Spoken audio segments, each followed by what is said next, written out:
There are reports today that the energy market operator AEMO is set to announce a looming shortfall of gas on Australia's east coast as soon as 2 years' time.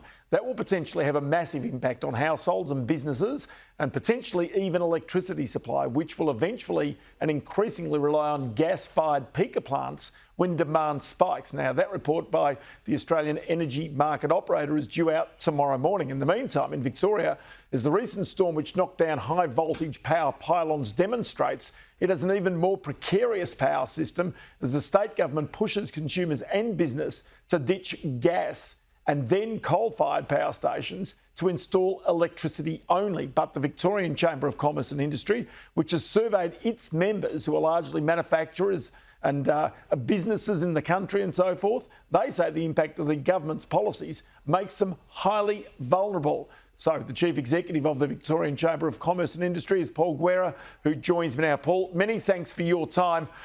Just how important is gas to keep many of these businesses alive? Some say they can't do without it. Yeah, good afternoon, Ross. And that's exactly the sentiment that's coming through.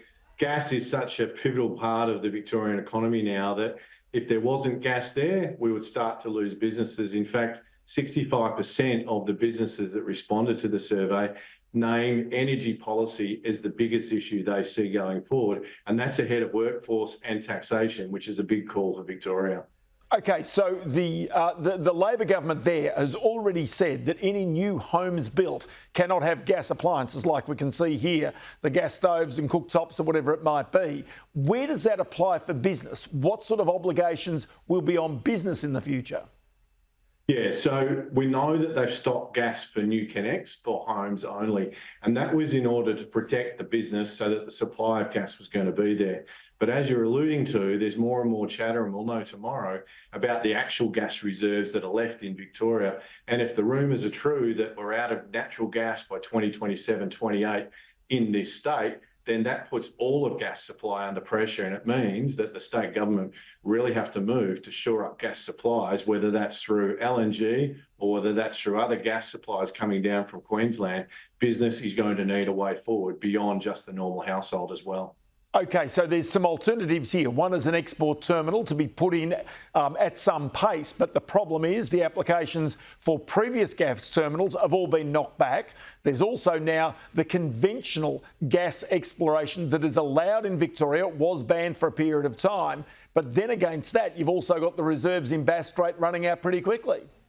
Yeah, that's right, Ross. So if it's true, the reports, and we believe it to be true, so we'll be out of the natural gas reserves in Bass Strait, the existing ones, 27, 28. Right? So that means we need to go and explore for more. And of course, that gets expensive.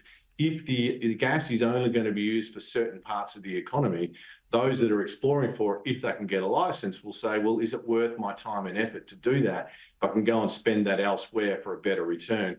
So we either need to explore for more, we either need to import gas in LNG format, and that's probably through the Geelong port, or we need to get more gas piped down from Queensland, given they've got an abundance of supply.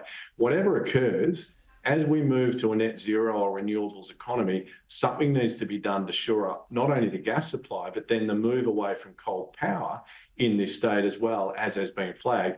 And that might look at wind generation, whether that's onshore or offshore, but we need to get a wriggle on and we need to see a plan. So, Paul, are you concerned for your members and for future investment in Victoria, given the fact already there are high taxes there, there's increasing payroll tax, now this on top, a lack of gas? Really, that's almost, if you like, a disincentive for big companies to come and put manufacturing into Victoria, which traditionally has been Australia's heartland for manufacturing.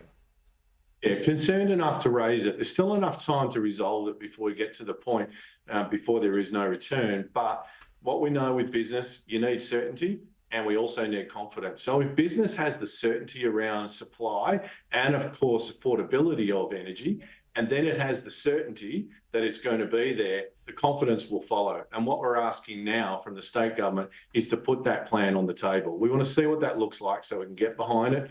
If business is okay with moving to a net zero or renewables economy, provided it doesn't cost business more. What we'd say, though, is this is now bigger than just a Victorian issue. It's an Eastern Seaboard issue. And I think we now have to start having conversations with New South Wales and Queensland and probably South Australia in that. How do we actually make sure that there's energy, be it electricity and gas, up and down the Eastern Seaboard to keep all businesses and households operating? Because that's my whole point about the gas. Those peakers are supposed to be the things that provide the electricity in times when the wind's not blowing, the sun's not shining, and the batteries really have been depleted. So that is the key right now. It was a transitional energy source to try and get to the other side when you do have the technology for the renewables. Now, that really compromises business and the economy of Victoria. If we're going to run out of gas sooner than we thought, you're absolutely right, Ross. It then starts to put the whole electricity grid under pressure if we can't use that for peakers. So we've got time. We know we can import it. We know we can increase the pipelines before the gas actually runs out. We may even be able to explore for more, but there's no time to be lost now. And what we said to the state government, we've had good conversations with the Energy Minister, as well as the Premier and the Treasurer. This is now the biggest issue that's coming out of the state. We flagged that a couple of weeks ago. We're now seeing that coming back from members as well. Now is the time to act. Gas must be very much on the table in natural format today, but we should also be looking for what the renewable type of gas is going to be. And that probably looks like hydrogen. It probably looks like using coal in the first instance to extract the hydrogen from. We have to move away from an ideological conversation, get into a practical conversation, because we can use coal to get hydrogen. We can also actually help the economy in the same way that iron ore is used in WA in terms of a natural. Well, so everything should be on the table. Paul, I've got to leave that there. Many thanks for your time. Appreciate it today. Pleasure. Thanks, Ross.